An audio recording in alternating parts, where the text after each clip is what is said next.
नमस्कार दोस्तों, आज के हमारे इस वीडियो के माध्यम से हम आपके समक्ष बड़ी ही सुंदर कहानी प्रस्तुत करने आए हैं, जिसके माध्यम से आपको ज्ञात होगा कि धर्म और कर्म में श्रेष्ठ कौन है। तो आइए दोस्तों, इस कहानी के माध्यम से जानते हैं।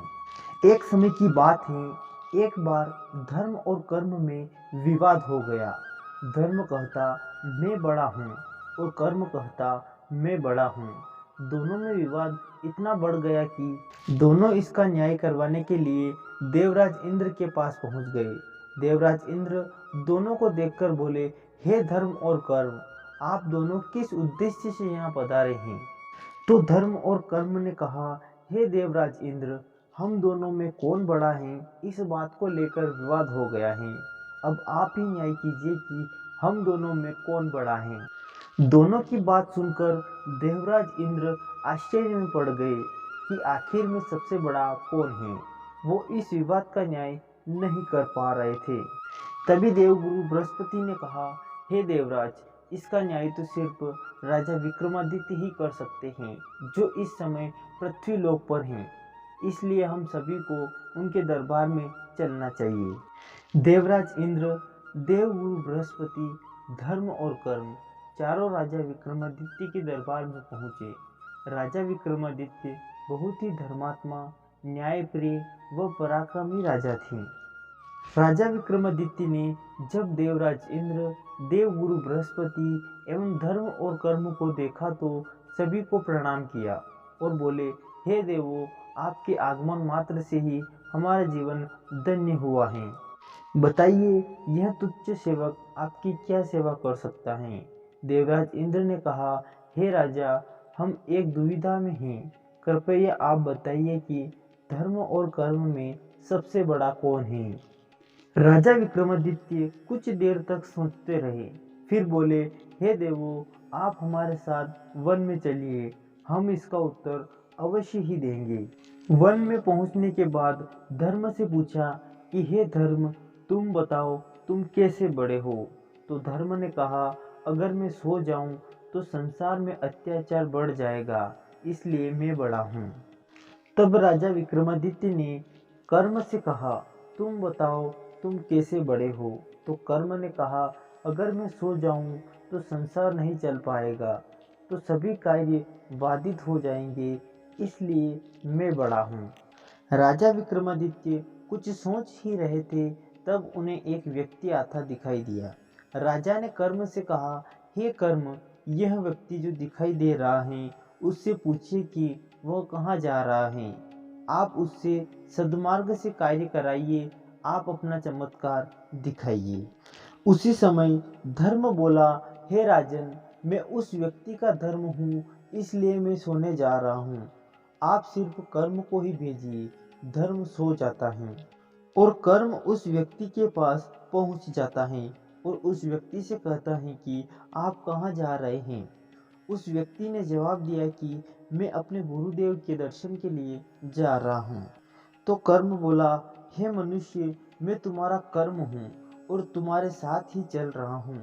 तुम अपने गुरुदेव से अच्छा सा वरदान मांग लेना। वह व्यक्ति अत्यधिक खुश हो गया और अपने गुरुदेव के दर्शन के लिए व्याकुल था। दोस्तों, उस व्यक्ति का ज्ञान भी धीरे धीरे खत्म हो रहा था। जब वह गुरुदेव के पास पहुंचा तो गुरुदेव तपस्या में लीन थे। उसने गुरुदेव को जगाना शुरू कर दिया।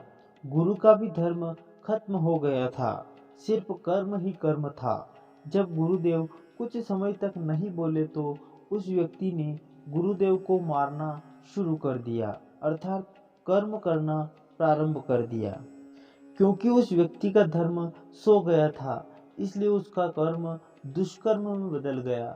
अगर धर्म नहीं है तो कर्म तो होगा, लेकिन गलत कर्म होगा। जब गुरुदेव का ध्यान टूटा तो उन्होंने देखा कि उनका प्रिय शिष्य ही उनकी पिटाई कर रहा है।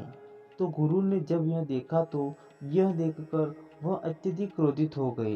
क्रोध के कारण गुरुदेव ने अपने शिष्य को श्राप दे दिया और कहा कि तेरा यह बर्ताव जानवरों जैसा है, इसलिए मैं श्राप देता हूँ कि तू इसी वक्त जानवर बन जा, यानी कि गधा बन जा।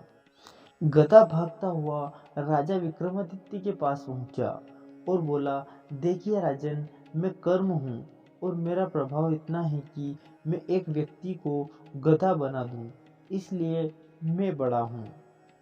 राजा विक्रमादित्य ने धर्म से कहा, अब तुम जाओ और अपना चमत्कार दिखाओ। धर्म तुरंत उस गुरु के पास पहुंच गया। जब गुरु को धर्म का ज्ञान हुआ तो उन्हें यह एहसास हुआ कि उनसे तो अनर्थ हो गया। उन्होंने तो अपने शिष्य को ही श्राप दे दिया। वह बहुत ही दुखी हुए और कहने लगे, हे प्रभु, मैंने अनजाने में अपने शिष्य को इतना कठोर श्राप दे दिया। दोस्तों, अब धर्म उस गधे की पत्नी के पास पहुंच गया। तब गधा अपने घर की तरफ भागने लगा। उसकी पत्नी को भी धर्म के कारण यह ज्ञान हो गया कि उसका पति आ रहा है और उसके गुरुदेव ने उसके पति को श्राप दे दिया है। वह उस गधे यानी कि अपने पति को लेकर गुरुदेव के पास पहुंच गई और कहने लगी, गुरुदेव, इन्हें क्षमा कर दीजिए और आप अपना श्राप वापस ले लीजिए। गुरुदेव ने कहा, हे पुत्री, मैं यह अपना श्राप वापस तो नहीं ले सकता, लेकिन इसके मुक्ति का उपाय जरूर बता सकता हूँ। जब यह देवराज इंद्र और देवगुरु बृहस्पति के दर्शन कर लेगा तो इसका उद्धार हो जाएगा। यह सुनकर पत्नी बोली, हे गुरुदेव, आप ही बताइए वो कहाँ मिलेंगे। गुरु ने अपने तप से देखा और बोला कि तुम राजा विक्रमादित्य के दरबार में चली जाओ, वहाँ दर्शन मिल जाएंगे। धर्म के प्रभाव से वह पत्नी अपने श्रापित पति को लेकर राजा के दरबार में पहुंच गई।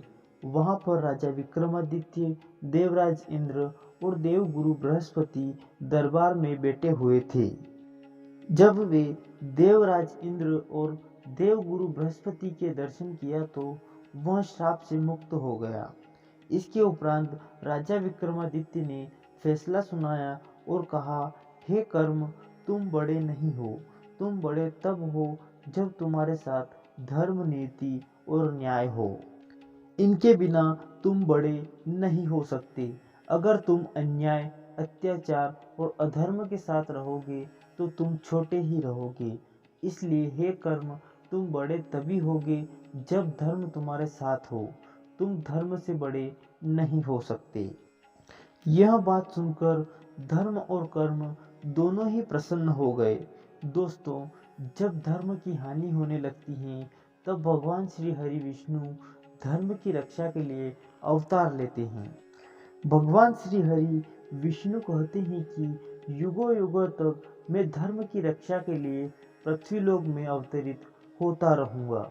दोस्तों, इस तरह से राजा विक्रमादित्य ने बताया कि कर्म से बड़ा धर्म होता है। इसलिए दोस्तों, हमें कर्म को धर्म के साथ करना चाहिए। जिसने भी धर्म के साथ कर्म नहीं किया उसका विनाश हुआ है।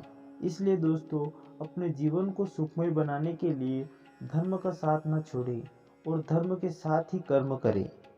आशा करते हैं कि दोस्तों, आपको यह कहानी बहुत ही अच्छी लगी होगी। अगर वीडियो अच्छा लगा हो तो वीडियो को एक लाइक ज़रूर कर दें। साथ ही चैनल पर नए हो तो चैनल को सब्सक्राइब करना ना भूलें। धन्यवाद।